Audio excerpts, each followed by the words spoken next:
Hello and welcome to our next episode in our journey through Twelfth Night. Let's crack on, see where we are. We are into Act 2, Scene 3. Here we are. Brilliant. And following on from Viola's soliloquy, we now move back to the secondary characters where we've got Sir Toby and Sir Andrew, who we've been introduced to earlier on in the play, back in Act 1. And again, we've got them, again, for a comedy scene, but this actually does link to the rest of the play, you will see as we go through. And you have Sir Toby and Sir Andrew. The context here is that they are returning back to Olivia's house following a night out drinking and partying, as is particularly Sir Toby's way, and Sir Andrew is happy to go along with all this and enjoys this lifestyle as well. And Shakespeare starts a scene in media res as well. So we've got not to be abed after midnight is to be up betimes. And this is actually, there's a lot of things in this play about contrasts, aren't there? And the idea in this case is that you're up late anyway. So if you're up late drinking, you're actually up early. So this is the logic of Sir Toby. Neighbour my troth, I know not, but I know to be up late is to be up late. And that in itself is a use of tautology, an unnecessary repetition of words or ideas. Or words or ideas. But anyway, tautology, tautology. Just rewind if you want to hear that again. But unnecessary repetition of words or ideas. So Sir Andrew's philosophy is a lot simpler. A false conclusion I hate it as an unfilled can, as in I don't like to have an empty drinking vessel. To be up after midnight and to go to bed then is early, and so that to go to bed after midnight is to go to bed betimes. Does not our lives consist of the four elements? So what you've got here is Shakespeare is giving Sir Toby a form of comedic philosophy, I suppose. This is his life's philosophy, but it's not dedicated to anything that's grand like the ancients would, like the ancient Greek philosophers. Sir Toby's philosophy is dedicated to drinking and enjoying himself. So his logic is, as I've said before, if you're staying up drinking, you're actually up early. And then again, he's drawing on the Pythagorean ideas about the four elements, as in the ideas of the body is governed by these different elements in nature, and there's loads of other things you can see about this, but and also this links to the humours in the body as well. They thought that the four elements actually governed everything based on the old ideas. And I just realised I said Pythagorean. That's something that comes up later on to do with Pythagoras. I meant Plato. Sorry. Even I make mistakes. No, I do make mistakes. So no, I do make mistakes sometimes. But yeah, Platonic ideas of the elements. So this is his logic. I think it rather consists of eating and drinking. So Andrew, again, misunderstanding, but thinking our lives really not governed by the elements, but by eating and drinking. Thou art a scholar. Again, this is very much untrue of Sir Andrew, isn't it? This isn't true. He's very stupid, actually, so it's ironic. Let us therefore eat and drink. So you can see where Shakespeare is establishing this mock philosophical language here. Marion, I say, a stupid wine. This is Maria, and don't be confused. Hang on, what's going on with the name here? Sometimes she's referred to as Mistress Mary. It's because names were much looser in Shakespeare's time. So, yeah, don't stress over it.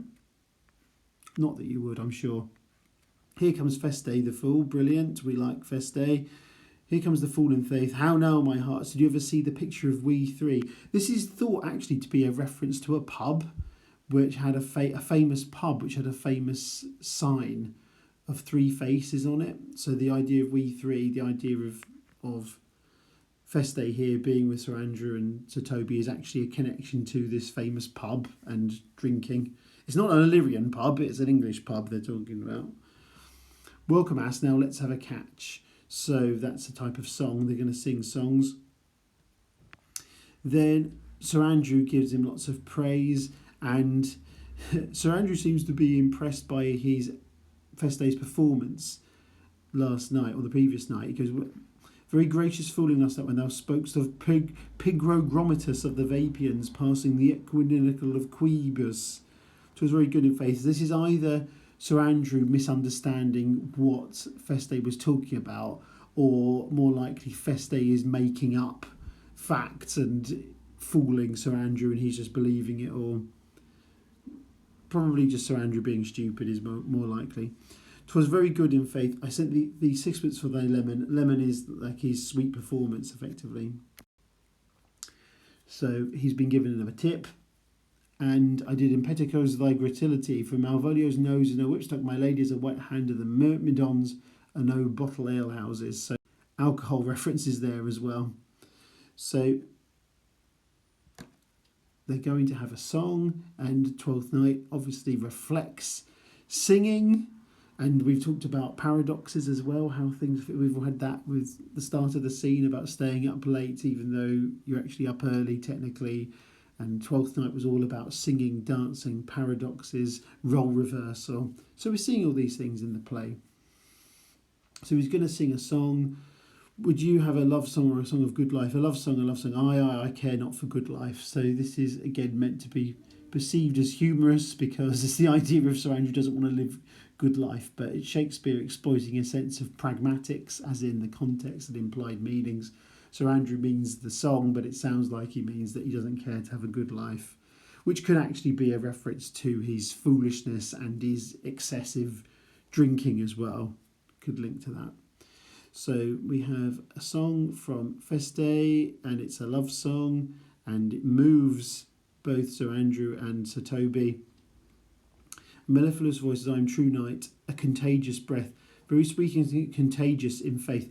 This is very similar to Orsino's speech at the start of the play, isn't it? And you think about how he talks about music and Shakespeare using metaphors for music. And the idea here is contagious. To hear by the nose, it is dulcet in contagion. So that is actually an example of synesthesia, when you're blending senses. So there's lots of sensory imagery in the play as well. Don't be alarmed by the ghost in the background if you can hear that. It is just the wind, I hope. Shall we rise the night owl in a catch that will draw three souls out of one weaver? Shall we do that? So there's an idea of, again, that links to the three, picture of we three, and the idea they're going to have a lot of merriment and dancing. They're going to sing a loud song now.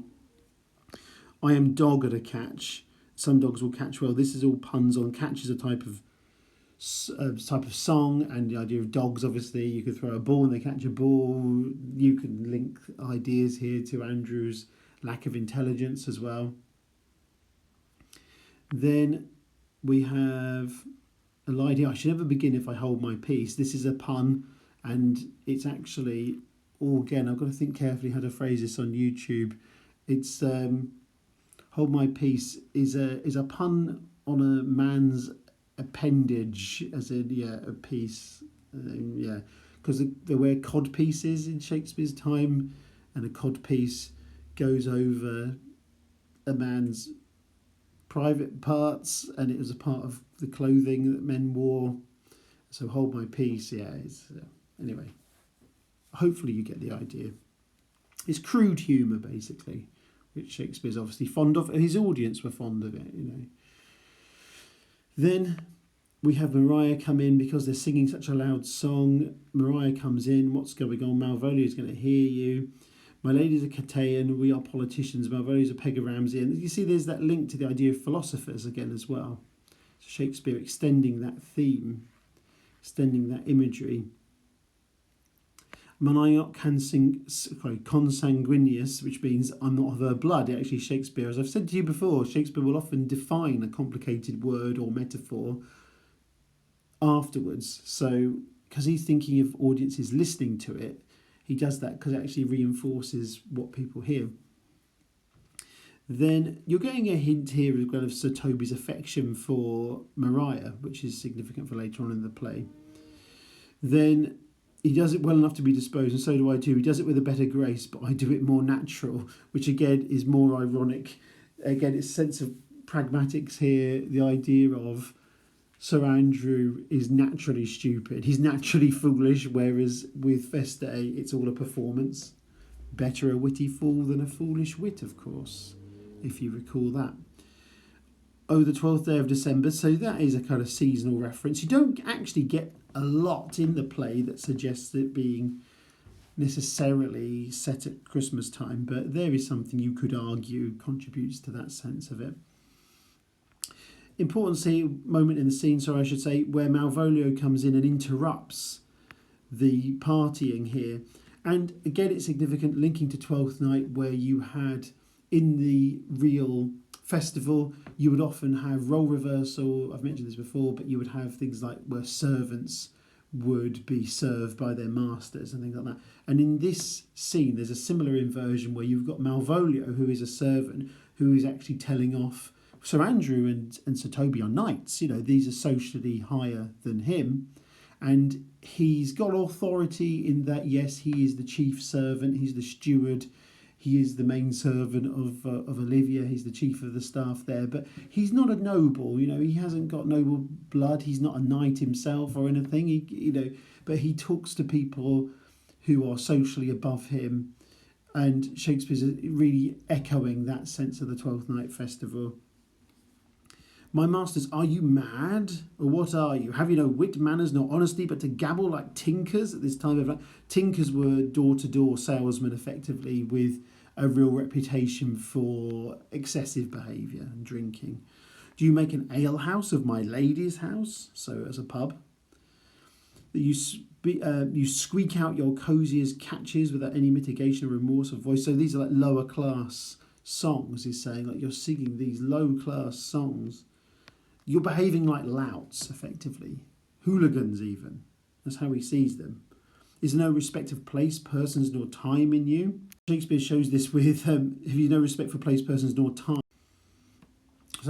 So Toby and Malvolio are antithetical characters. Shakespeare sets them up as oppositional characters. They have completely different philosophies on life. And Toby, we did keep time, sir, in our catches, and that's a musical reference, as in keeping time when you're singing. I almost started singing Step in Time from Mary Poppins then, but to spare you the misery of that, and also a potential copyright strike from Disney, I won't sing it. So you're spared. You're lucky. Then, so Toby, I must be round with you, as in I'm going to be blunt with you. Then you've got to amend your drinking. You can't carry on partying and drinking in this way. If not, and it would please you to take leave of her, she is very willing to bid you farewell. Again, it seems on Olivia has, a dim view of Sir Toby's behaviour, but actually, when I sit here thinking about it as recording this now, I'm just trying to think, have we ever actually seen Olivia make this threat? Is it something that Malvolio's just interpreted, or is it just Malvolio's own opinion coming through? Yeah, I've not really thought of it like that before. You always get stuff, every time you revisit a Shakespeare play, you always get more stuff out of it that you've not noticed before. Or you notice you've got something wrong for years, or you see it completely differently, or there's always something. It's a gift that keeps on giving.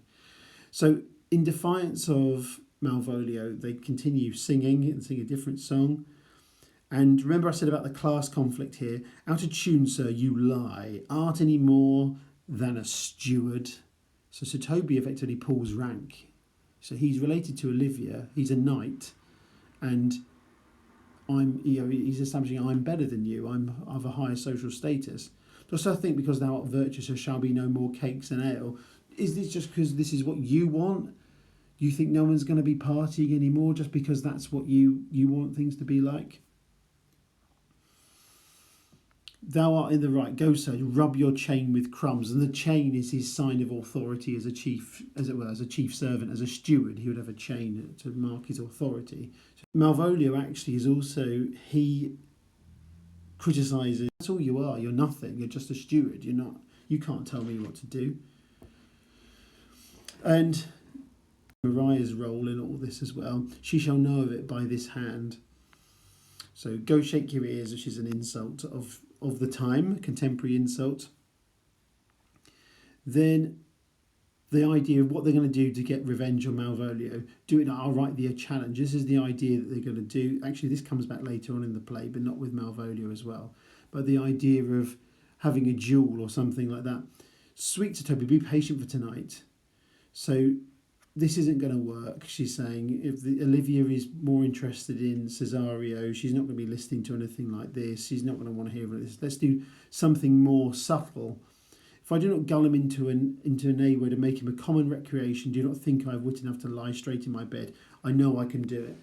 So again, Shakespeare pushing and challenging gender expectations of the time. Maria actually says, I've got a plan and this is what I'm going to do.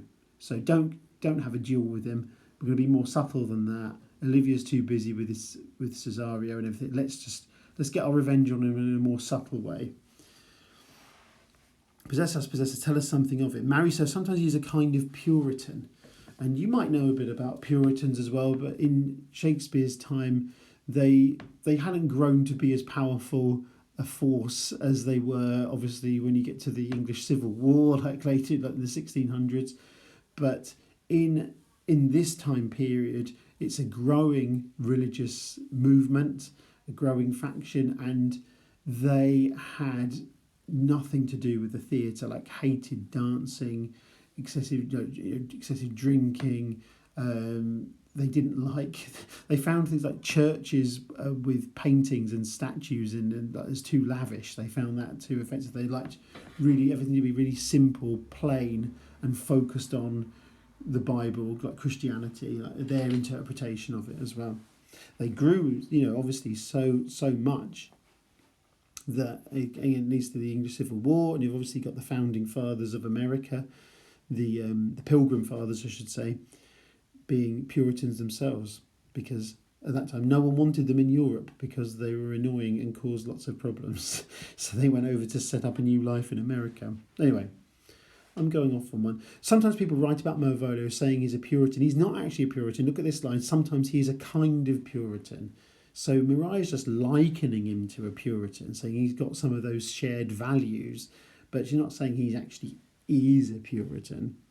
But a lot of this audience going to plays, this audience are going to have a dim view of Puritans because they want to ban the theatre and everything. So they're not going to be sympathetic to Puritans anyway. And then I have no exquisite reason for it, the idea of beating him up because he's a Puritan, but I have reason good enough.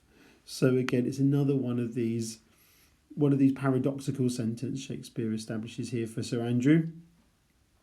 Maria outlines her plan, some obscure epistles of love. So we're going to give some letters to Malvolio because he's so pompous, which actually this bit describes, which I've skipped over, but it describes how pompous Malvolio is. And they're going to set him up with these fake love letters and alter his behaviour. He's going to change his behaviour, having based on what he reads in these letters. I can write very like my lady your niece on a forgotten manner. We can hardly make distinction of our hands. So it's revealed that Maria, conveniently, can write in a very similar way. Actually, it's not impossible, is it? It's not that implausible to think that could happen, especially if someone's lived and worked closely with someone else. Like, it's not impossible. She may have even had to have copied her handwriting for various documents or things like that. That's not impossible at all. So she's going to write a letter as if it's from Olivia. Excellent, I smell a device.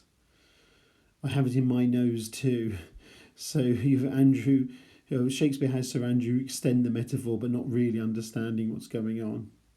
He shall think by the letters that will drop that they come from my niece, that she's in love with him. So again, Shakespeare making it really clear. Like, people think sometimes, I can't understand Shakespeare.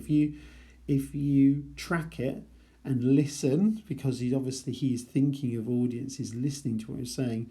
If you listen, he will repeat ideas and outline it. You don't necessarily have to understand every single word. And in various productions, they will cut out words. They'll change lines. As long as you get the idea of what's being said, that's all that matters. And good actors can always overcome any difficulties audiences might have with the language itself, and directors and the rest of the production team, I should say, as well.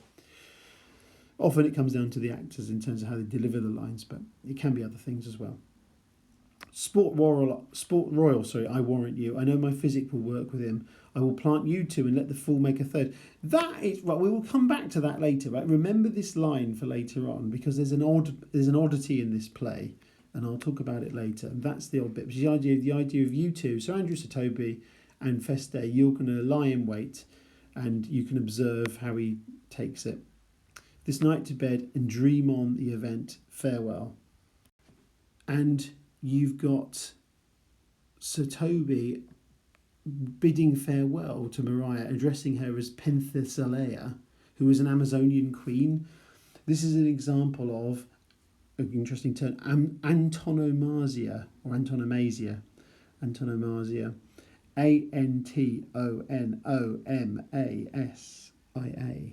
And that is when you